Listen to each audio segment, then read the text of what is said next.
বিশ্ব মাঝে নিঃস্ব হয়ে যাওয়ার কালে তোমার চরণ তলে এসে দাঁড়িয়েছি, আর যাওয়ার কালে তোমায় দর্শন করে জগৎ ছেড়ে চলে যেতে চাইছি। রাধে রাধে।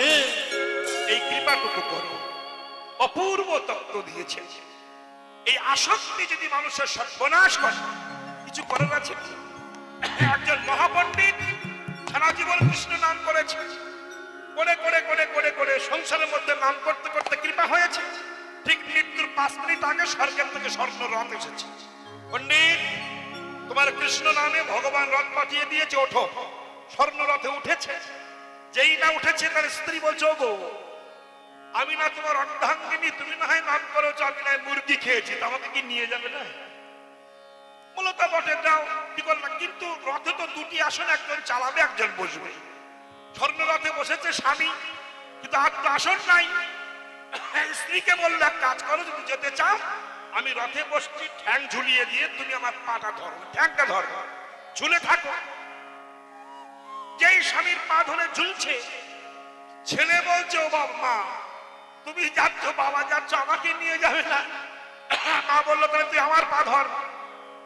এইবার যেই ছেলে পা ধরেছে, ছেলের বউ বলছে, শ্বশুর শাশুড়ি স্বামীকে, গো সবাই যাচ্ছে, আমাকে নিয়ে যাবে না? স্বামী বললো, তাহলে আমার পা ধরো। মেয়ে জামাই কুস্তি যা ছিল, ওর পা ধরে, ওর পা ধরে রথ চলতে থাকে। মানে ঘুড়ির যেমন পিছনে লেজ থাকে, ওরকম লেজ নিয়ে রথ যাচ্ছে।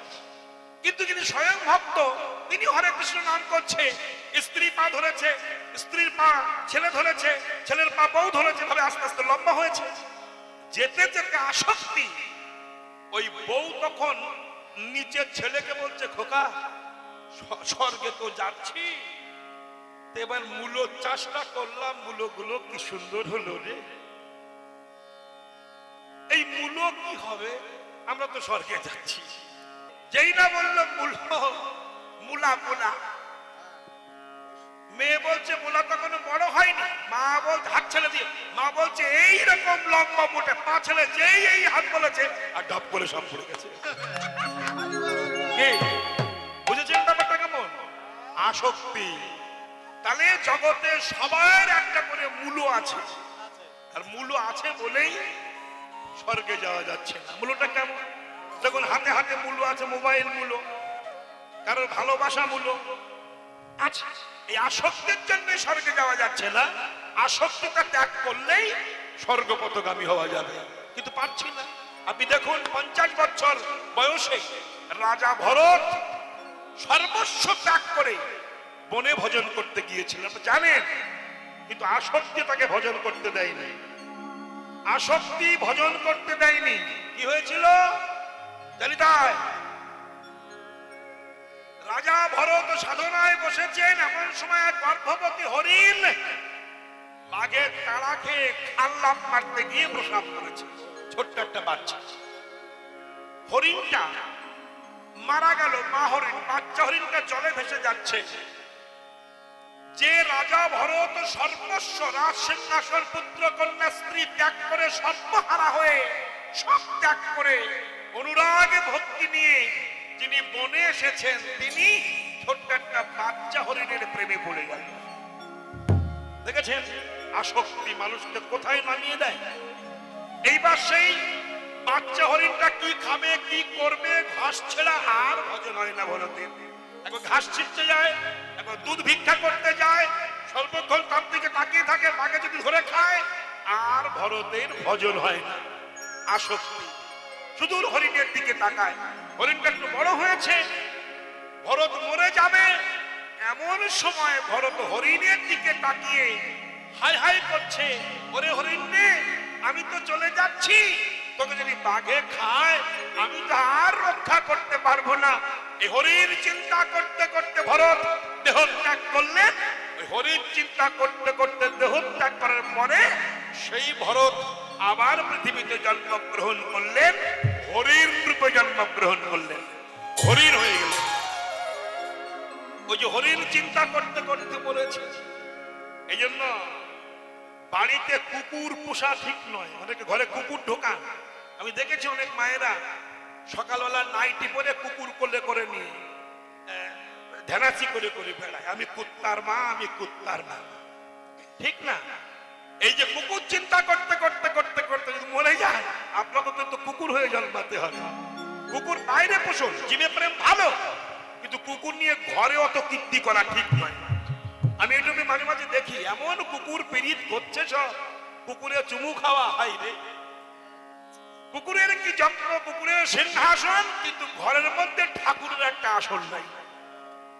বুঝুন, অর্থাৎ আসক্তি এমনই একটা বস্তু, আসক্তি মানুষকে ধ্বংসের পথে নিয়ে যায়। সে হরিণ হয়ে জন্মগ্রহণ করলেন, কিন্তু তার ভজন তো যায়নি। তাই ভরত চিন্তা করছেন, আজ হরিণের প্রেমে পড়ে আজ আমি ভরত রাজা সর্বস্ব ত্যাগ করে হরিণ হয়ে জন্মগ্রহণ করেছি, আমি আর কিছু করব না। জনমটা আমার উদ্ধার হবে কি করে? হরিণ হয়ে বৈষ্ণবের আশ্রমে বাস করে, বৈষ্ণব উচ্ছিষ্ট প্রসাদ ফেলে দেয়। ভরত হরিণ হয়ে জন্মেছে, সে প্রসাদ সেবা করেন, ভক্তের মুখে হরি কথা শোনেন। শুনতে শুনতে ভরত আবার সে হরিণ দেহ মারা গেল, পরবর্তী জন্মগ্রহণ করলেন জড় ভরত হয়ে। সব জ্ঞান ছিল, কিন্তু কথা বলতো না, উলঙ্গ হয়ে ঘুরে বেড়াতো। সব জ্ঞান, টনটনে জ্ঞান ছিল। কেন? সে জানে মুখের কথায় মানুষের সর্বস্ব ধ্বংস হয়ে যায়। এই মুখটাই মানুষের শেষ করে দেয়। শুনুন ভালো করে, জিভে কথা বলে, জিহ্বায় কথা বলে, তাই কি না? জিহ্বায় যদি ঘা হয় ভালো হয়ে যায়। জিহ্বার ঘা কিন্তু বেশিক্ষণ থাকে না। জিহ্বায় কথা বলা হয়, সেই জিহ্বায় ঘা হলে সে জিহ্বা ভালো হয়। কিন্তু এই জিহ্বায় কথা বলে যদি কারোর মনে ব্যথার ঘা সৃষ্টি হয়, সেই ঘা কিন্তু আর ভালো হয় না। জিহ্বা কি না পারে? 32 খানা দাঁত জিহ্বাকে বলছে, জিহ্বা তোকে ছিঁড়ে খাবো, তোর রক্তাক্ত করবো, তো চিবিয়ে ফেলবো। জিহ্বা বলছে, তোরা 32 জন, আমি একা, সারাটা জীবন তো তোদের মধ্যে আমি বাস করলাম, কতবার কামড়াতে পারলি রে? পারবি না। কিন্তু আমি যদি মনে করি তোদের 32 খানা দাঁত ফেলে দিতে পারি, মানে আমি এমন কথা বলবো পাবলিক ধুলাই করে তোর দাঁত ফেলে দেবো। তাহলে এই জিহ্বা পারে দাঁতও ফেলে দিতে পারে, কৃষ্ণ কথা বলে গোবিন্দ চরণে নিয়ে যেতে। কিন্তু আমরা অকাজে ব্যবহার করছি। যে ভরত জড় ভরত হয়ে জন্মগ্রহণ করলেন। দাদা বৌদিরা কুকুরের মতো দেখে থাকে, তারা জানে জড় ভরত কিছু বোঝে না, পাগলা, কিন্তু তার টনটনে জ্ঞান ছিল। সে জানে মুখে কথা বলবো না, চুপচাপ থাকবো। কেন? মুখ যদি একবার বাজে কথা শুরু করে আর বন্ধ করবে না। তাই তো কথা বলবো না, শুধু অন্তরে কৃষ্ণ রূপ চিন্তা করব, অন্তরে হা কৃষ্ণ গোবিন্দ বলে ডাকবো।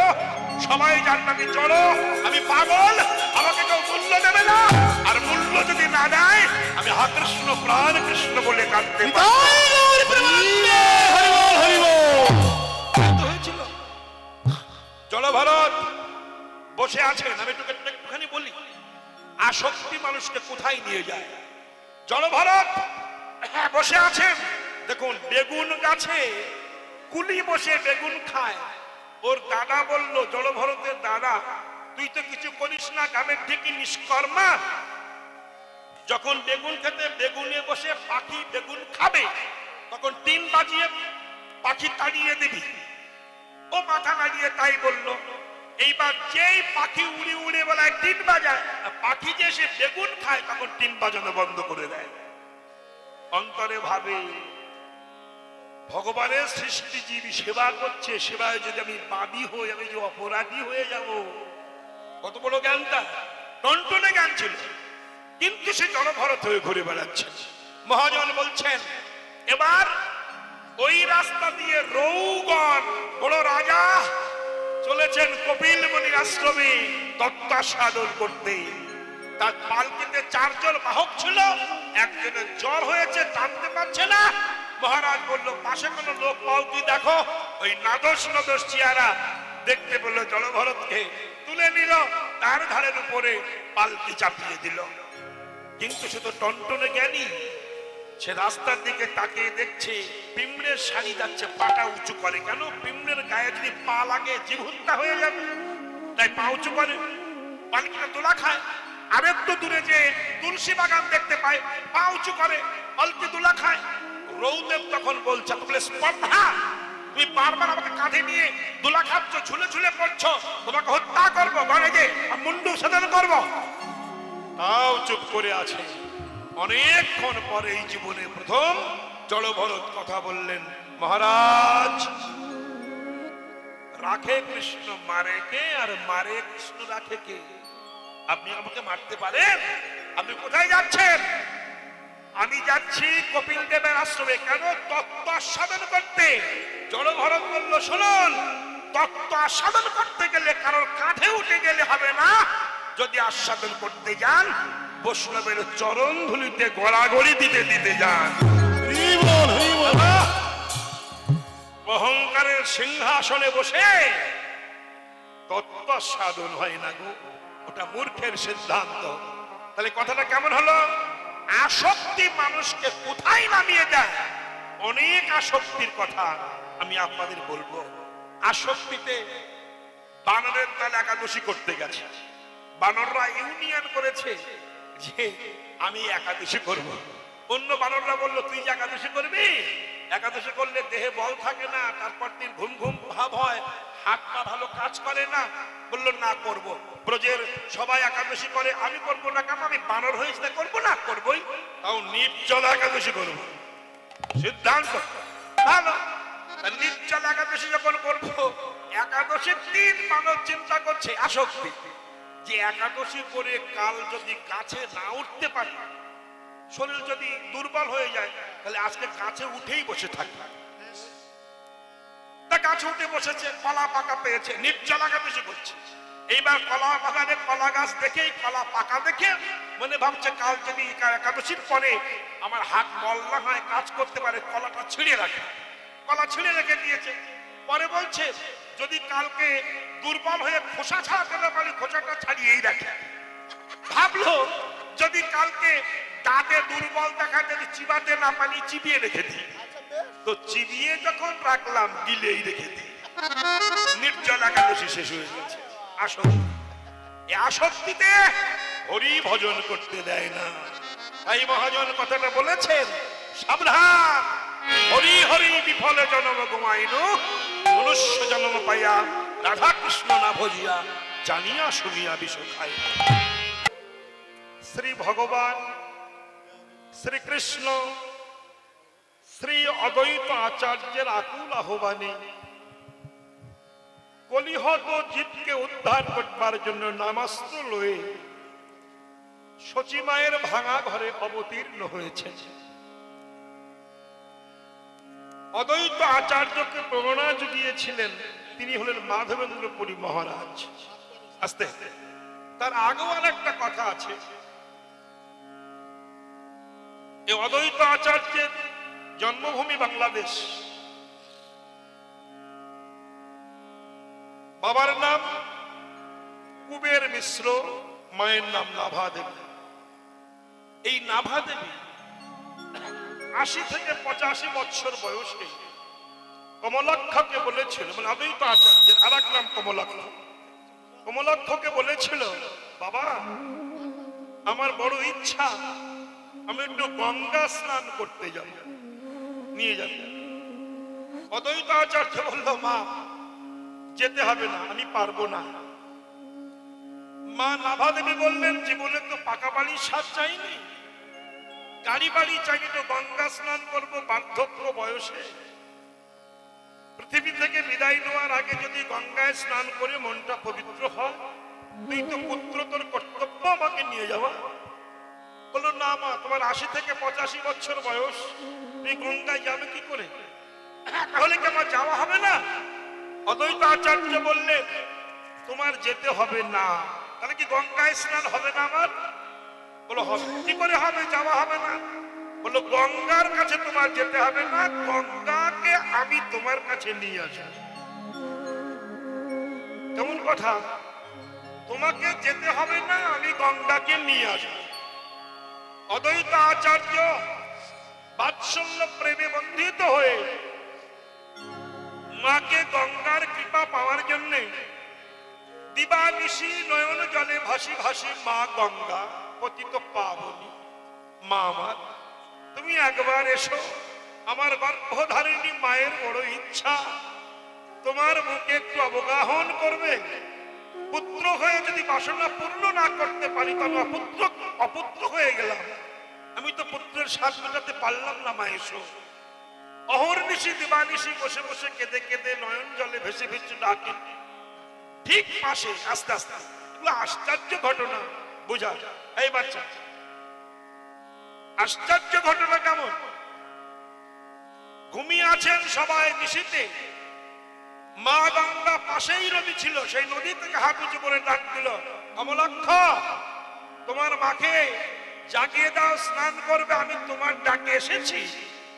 তুমি আমাকে ডেকেছিলে, আমি তোমার ডাকে এসেছি। তোমার মা অবগাহন মানে স্নান করো। উঠে দেখলো সত্যি মা গঙ্গা হাত উঁচু করে দিয়ে অদ্বৈত আচার্যকে ডাকছেন। কি অপূর্ব তার সাধনা!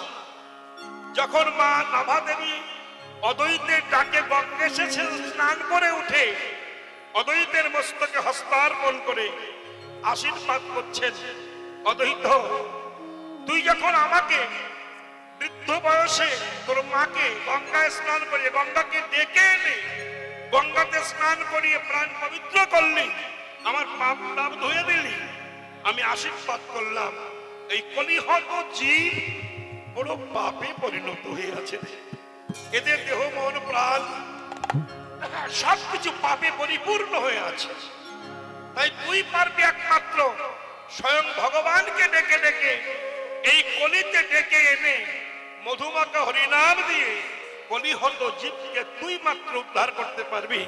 আমি তোর মা হয়ে কথা দিলাম বাবা, আর সময় নষ্ট না করে সুরধুনির জলে যে হাগৌর হানিতাই বলে যাদবাই মাধবাই কেশবাই নব বলে তুলসীর পাতা ভাসিয়ে দিয়ে জলে দেখবি তোর ডাকে একদিন ভগবান আবির্ভূত হয়ে কলিহত জীবকে হরে কৃষ্ণ নাম দিয়ে নিতাই গৌর হরিবল বলে উদ্ধার করবে। হয়েছিল তাই। এই অদ্বৈত আচার্য ভগবানকে ডেকে ডেকে ডেকে ডেকে এনেছেন, আর এই হরে কৃষ্ণ নাম বিতরণ করেছেন কলিহত জীবকে। হে জীব, তোমরা আর ঘুমিয়ে থেকো না, হরিনাম কর, হরিনাম বলো, হরিনাম শোনো। নাম করলে কি হবে? নামে কিছু না হোক, মন তো পবিত্র হয়। তাই মহাজন বলেছেন, এত সুন্দর সাধনের নাম পেয়েও মনের ভুলেও হরিনাম করলাম না। হরি হরি বিফলে জন্ম ঘুমাইল, মনুষ্য জন্ম পাইয়া রাধা কৃষ্ণ না ভজিয়া, জানিয়া শুনিয়া বিষ খাইনি। জানিয়া শুনিয়া বিষ খাইনি। সংসার বিষনলে দিবানিশি হইয়া জানে, জোড়াইতে না করি উপায়। গোলকের প্রবোধন হরিনাম সংকীর্তন, রতিনা জন্মিল কেন তাই? আমার রতি হলো না, প্রাণ ভরে কৃষ্ণ বলতে পারলাম না, জীবনটা পেয়ে অতিবাহিত হয়ে গেল। দেখো এই হরিনামে কত পাপী তাপে উদ্ধার হলো, আমার হলো না। তাই মহাজন আক্ষেপ করে পথগুলো গেয়েছেন। গোলকের প্রবোধন হরিনাম সংকীর্তন, রতিনা জন্মিল কেন তাই? সংসার বিষানালে দিবানিশি হিয়া জলে, জুড়াইতে না করি উপায়।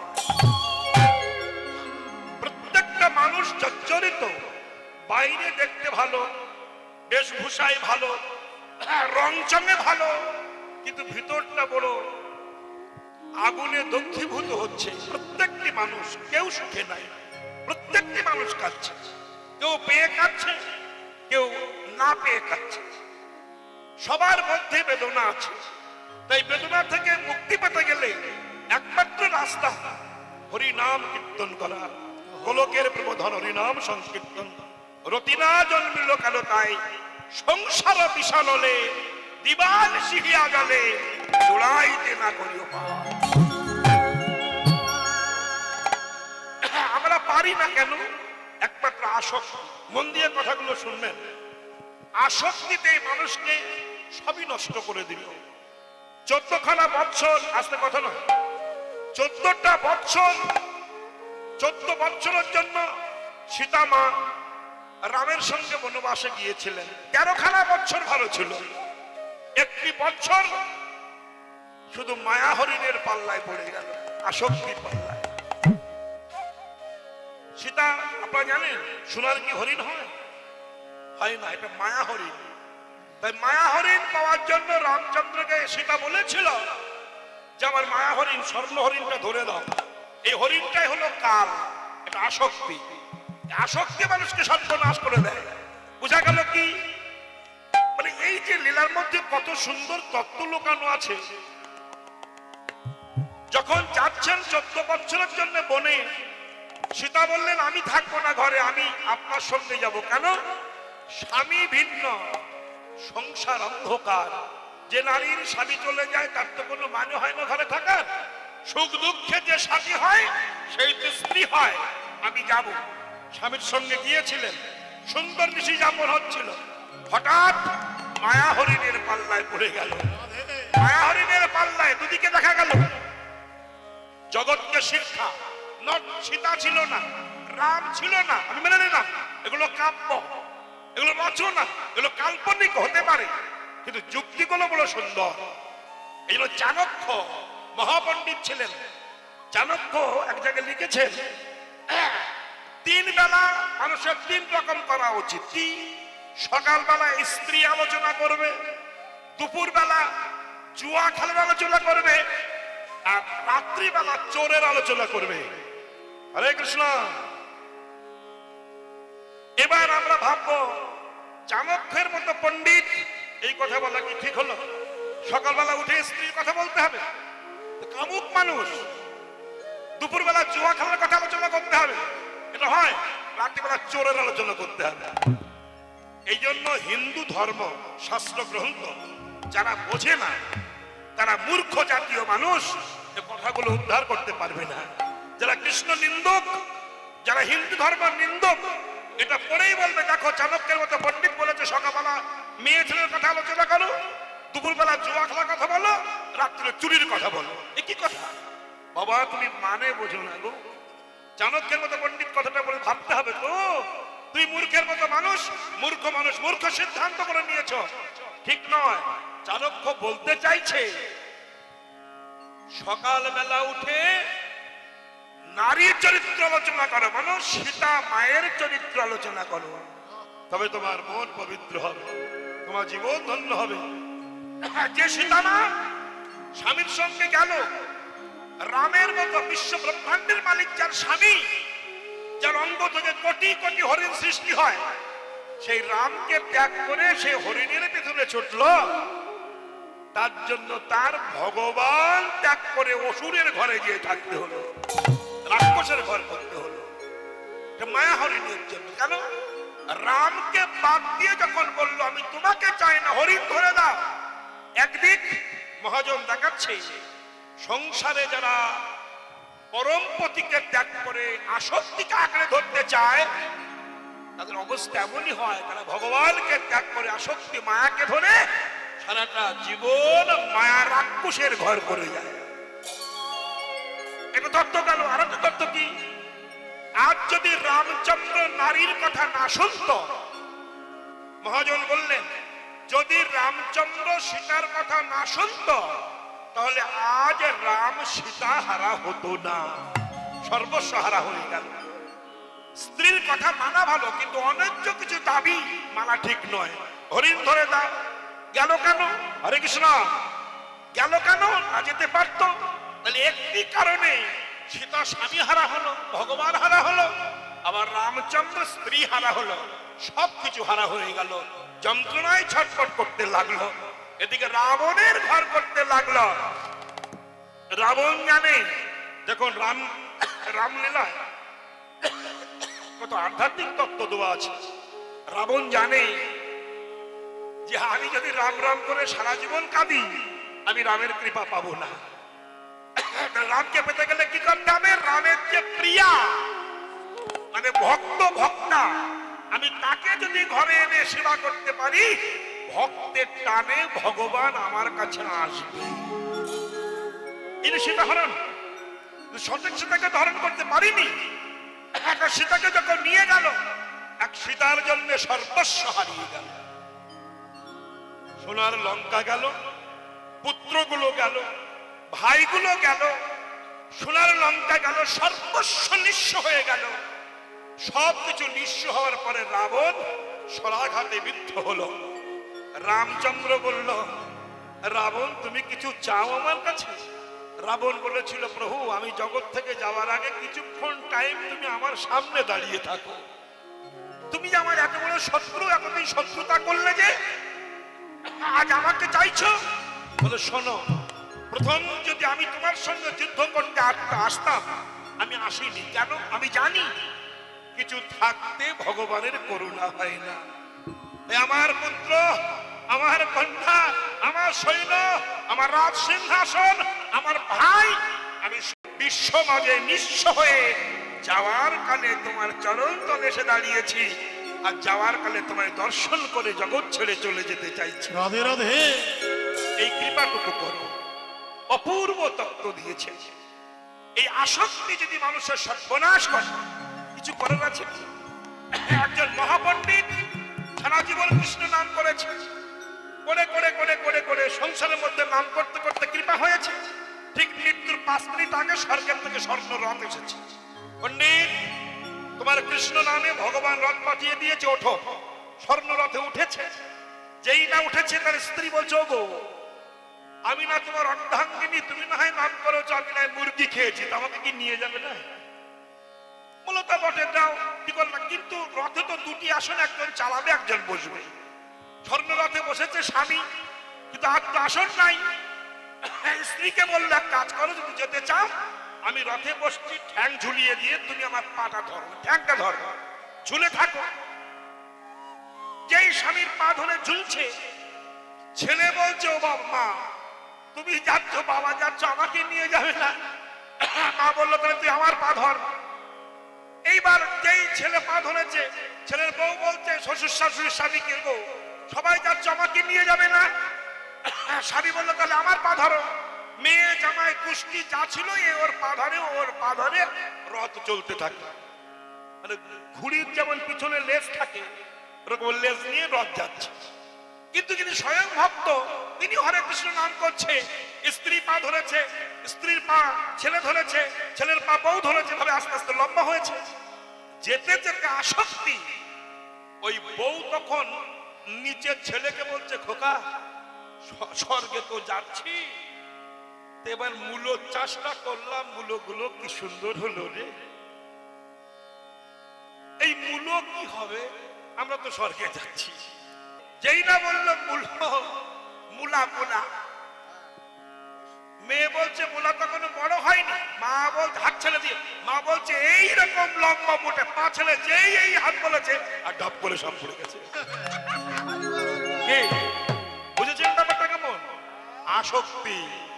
তাহলে জগতে সবার একটা করে মূলো আছে, আর মূলো আছে বলেই স্বর্গে যাওয়া যাচ্ছে না। মূলটা কেমন? দেখুন, হাতে হাতে মূল্য আছে, মোবাইল মূল্য, কারোর ভালোবাসা মূল্য। আচ্ছা, এই আসক্তির জন্য স্বর্গে যাওয়া যাচ্ছে না। আসক্তিটা ত্যাগ করলেই স্বর্গপথগামী হওয়া যাবে, কিন্তু পারছি না। আপনি দেখুন, 50 বছর বয়সে রাজা ভরত সর্বস্ব ত্যাগ করে বনে ভজন করতে গিয়েছিলেন, জানেন? কিন্তু আসক্তি তাকে ভজন করতে দেয়নি। আসক্তি ভজন করতে দেয়নি। কি হয়েছিল জানি তাই? রাজা ভরত সাধনায় বসেছেন, এমন সময় এক গর্ভবতী হরিণ বাঘের তাড়া খেয়ে খাল্লাম মারতে গিয়ে প্রসাব করেছে। ছোট্ট একটা বাচ্চা হরিণটা মারা গেল। মা হরিণ, বাচ্চা হরিণটা জলে ভেসে যাচ্ছে। যে রাজা ভরত সর্বস্ব, রাজ সিংহাসন, পুত্র কন্যা স্ত্রী ত্যাগ করে, সর্বহারা হয়ে সব ত্যাগ করে অনুরাগে ভক্তি নিয়ে যিনি বনে এসেছেন, তিনি ছোট্ট একটা বাচ্চা হরিণের প্রেমে পড়ে গেল। দেখেছেন আসক্তি মানুষকে কোথায় নামিয়ে দেয়। এইবার সেই বাচ্চা হরিণটা কি খাবে, কি করবে, ঘাস ছেড়া আর ভজন হয় না ভরতের। একবার ঘাস ছিটতে যায়, একবার দুধ ভিক্ষা করতে যায়, সর্বক্ষণ তার দিকে তাকিয়ে থাকে, বাঘে যদি ধরে খায়, আর ভরতের ভজন হয় না। আসক্তি। সুদূর হরিণের দিকে তাকায়। হরিণটা একটু বড় হয়েছে, ভরত মরে যাবে, এমন সময় ভরত হরিণের দিকে তাকিয়ে হাই হাই করছে, ওরে হরিণ রে, আমি তো চলে যাচ্ছি, তোকে যদি বাঘে খায় আমি তো আর রক্ষা করতে পারবো না। এই হরিণ চিন্তা করতে করতে ভরত দেহত্যাগ করলেন। ওই হরিণ চিন্তা করতে করতে দেহত্যাগ করার পরে সেই ভরত আবার পৃথিবীতে জন্মগ্রহণ করলেন, হরিণ রূপে জন্মগ্রহণ করলেন, হরিণ হয়ে গেলেন। ওই যে হরিণ চিন্তা করতে করতে বলেছে, এই জন্য বাড়িতে কুকুর পোষা ঠিক নয়। অনেকে ঘরে কুকুর ঢোকান, আমি দেখেছি অনেক মায়েরা সকালবেলা নাইটি পরে কুকুর কোলে করে নিয়ে ধ্যানাচি করে করে বেড়ায়, আমি কুত্তার মা, আমি কুত্তার মা। ঠিক না? এই যে কুকুর চিন্তা করতে করতে করতে করতে যদি মরে যায়, আপনাকে কিন্তু কুকুর হয়ে জন্মাতে হবে। কুকুর বাইরে পোষণ, জীবে প্রেম ভালো, কিন্তু কুকুর নিয়ে ঘরে অত কীর্তি করা ঠিক নয়। আমি এইটুকু মাঝে মাঝে দেখি এমন কুকুর পীড়িত করছে, সব কুকুরে চুমু খাওয়া হয় রে। কুকুরের কি যন্ত্র, কুকুরের সিংহাসন, কিন্তু ঘরের মধ্যে ঠাকুরের একটা আসন নাই। বুঝুন, অর্থাৎ আসক্তি এমনই একটা বস্তু, আসক্তি মানুষকে ধ্বংসের পথে নিয়ে যায়। সে হরিণ হয়ে জন্মগ্রহণ করলেন, কিন্তু তার ভজন তো যায়নি। তাই ভরত চিন্তা করছেন, আজ হরিণের প্রেমে পড়ে আজ আমি ভরত রাজা সর্বস্ব ত্যাগ করে হরিণ হয়ে জন্মগ্রহণ করেছি, আমি আর কিছু করব না। জনমটা আমার উদ্ধার হবে কি করে? হরিণ হয়ে বৈষ্ণবের আশ্রমে বাস করে, বৈষ্ণব উচ্ছিষ্ট প্রসাদ ফেলে দেয়। ভরত হরিণ হয়ে জন্মেছে, সে প্রসাদ সেবা করেন, ভক্তের মুখে হরি কথা শোনেন, শুনতে শুনতে ভরত আবার সে হরিণ দেহ মারা গেল, পরবর্তী জন্মগ্রহণ করলেন জড় ভরত হয়ে। সব জ্ঞান ছিল, কিন্তু কথা বলতো না, উলঙ্গ হয়ে ঘুরে বেড়াতো। সব জ্ঞান, টনটনে জ্ঞান ছিল। কেন?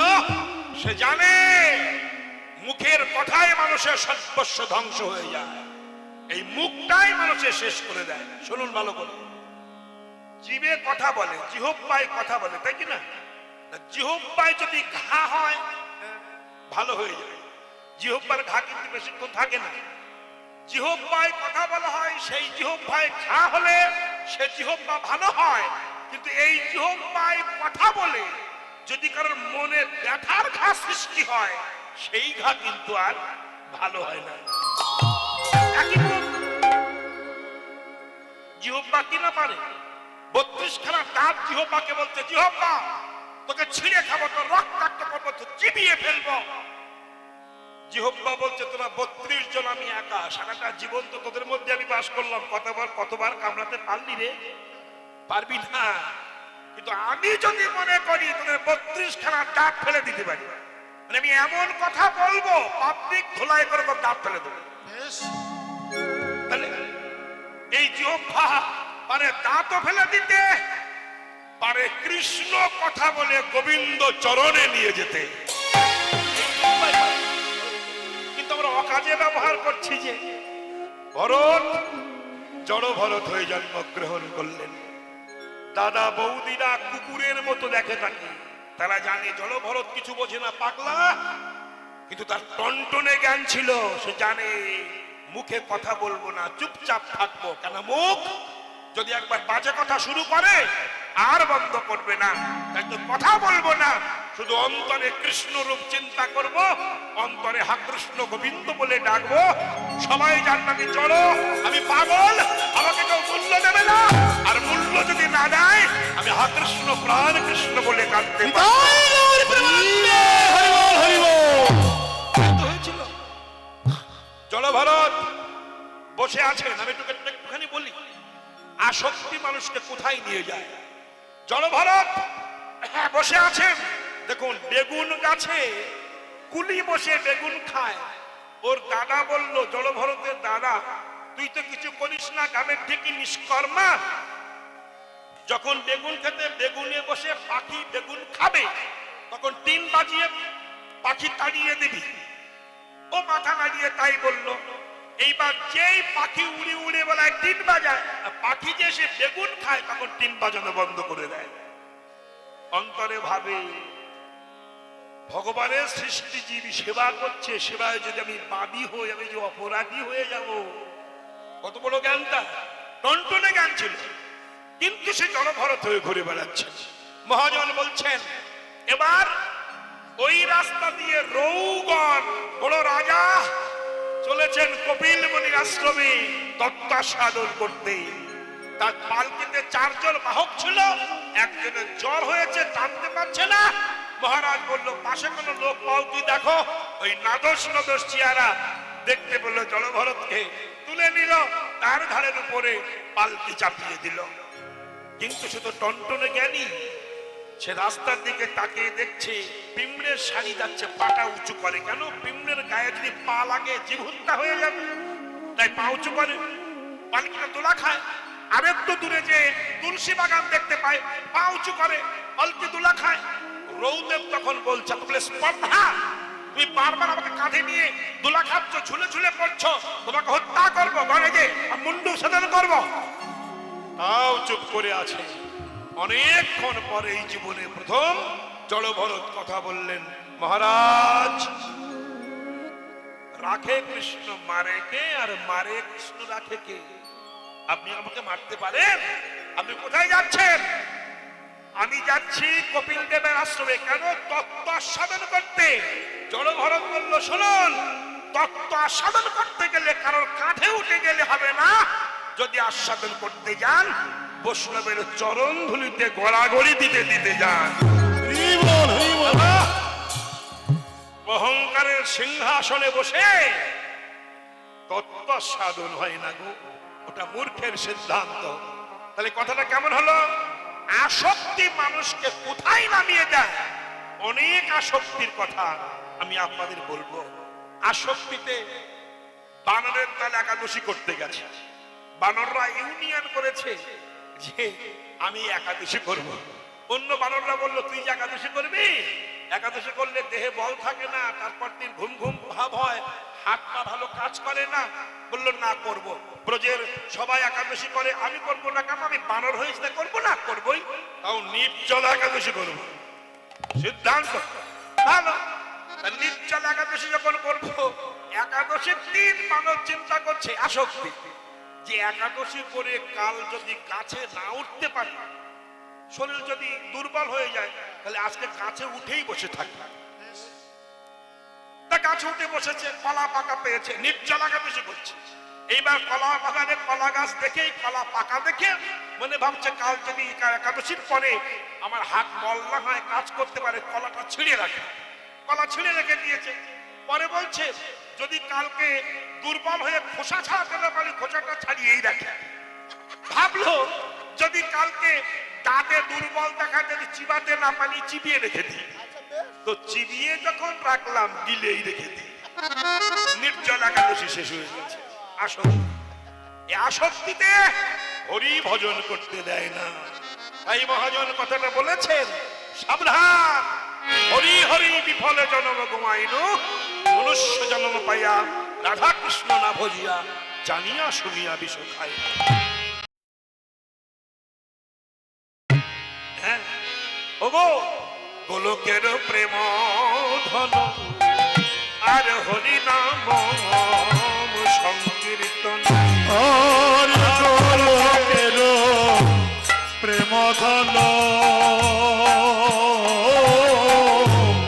হরি নাম সংকীর্তন। রতি না জন্মিল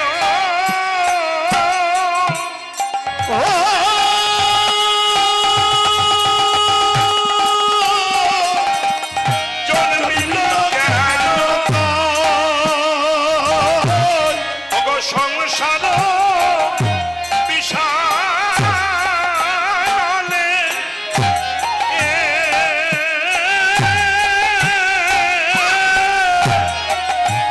দিবানিশি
শ্মশানলে দিবানিশি হিয়া জলে আমি জোড়াইতে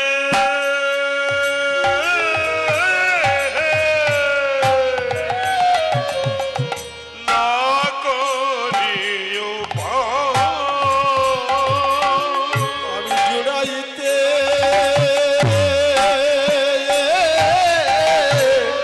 না করি উপায়। আমি কোনো উপায় করিলাম না কোনো উপায় করিল না আমার ভজনের যোগ্য যেন পেয়ে কোনো উপায় করিলাম না। ভজন যোগ্য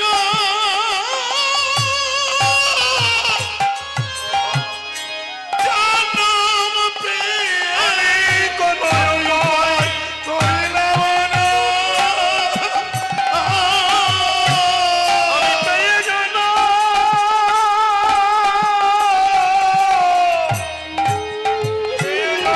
মহারাই না আমি কোনো উপায় করিলাম না।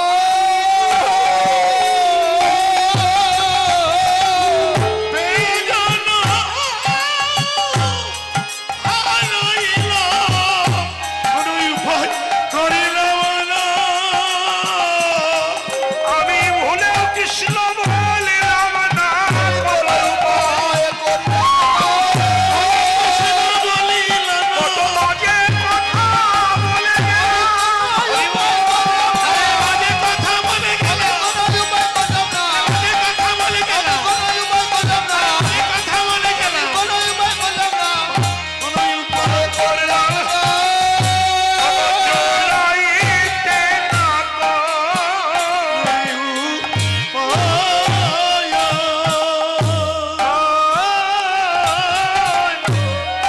জোড়াইতে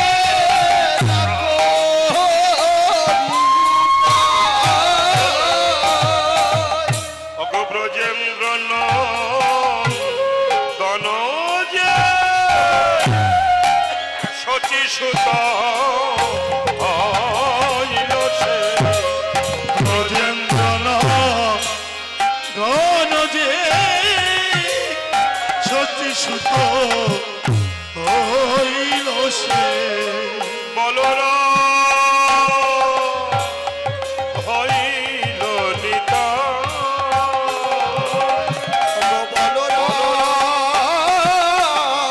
হইল নেতা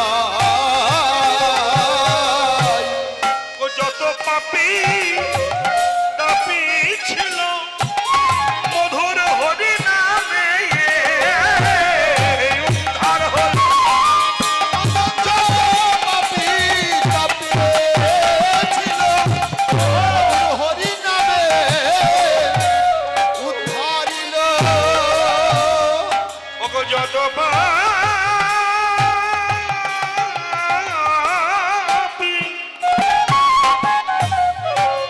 যত পাপি তাপি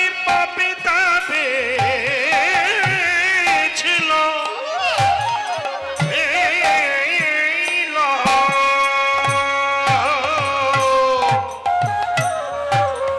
ছিল